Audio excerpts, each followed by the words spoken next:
After being brought back for burial, everything was in order. The spirit expulsion ceremony has taken place in full.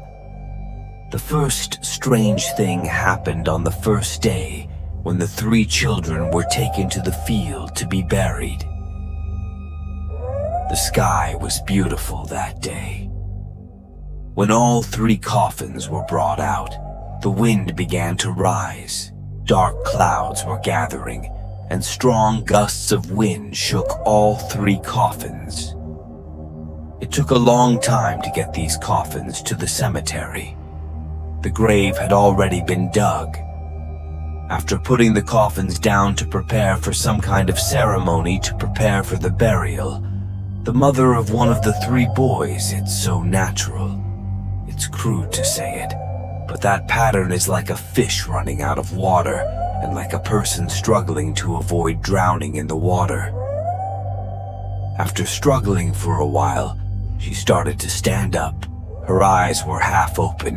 Her body was straining with blue veins.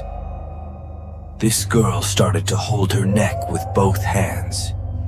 Seeing that it was too dangerous, everyone used force to hold her back. The shaman standing nearby saw this, so he ran out to check the situation. A while later, the teacher said the girl was possessed. Hearing what the teacher said, everyone panicked and backed away. These young men with courage as big as the sky and boasting about us now know what to fear about the spiritual world, so they won't leave.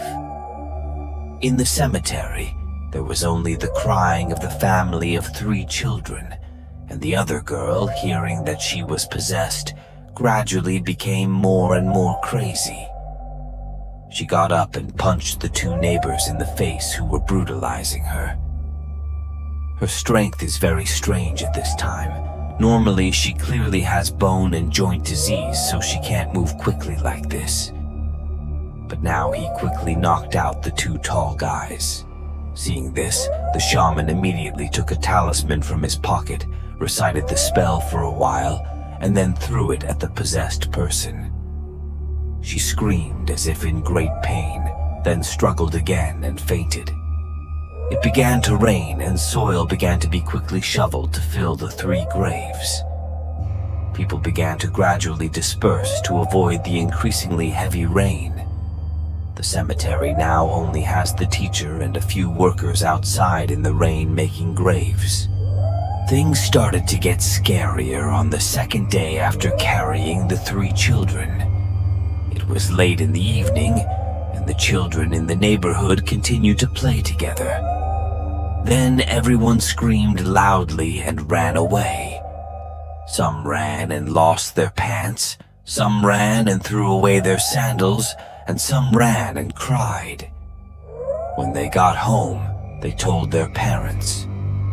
Just now, while we were having fun, we all saw those 3 newly dead friends come up from the riverbank and stand up, waving their hands in invitation. The story of the children encountering ghosts that night spread throughout the neighborhood. Families with young children are forbidden to let their children go near this riverbank anymore. Children are also forbidden to play in the river. As for the family of 3 people who drowned, that night something strange also happened. All 3 families had the same dream that night.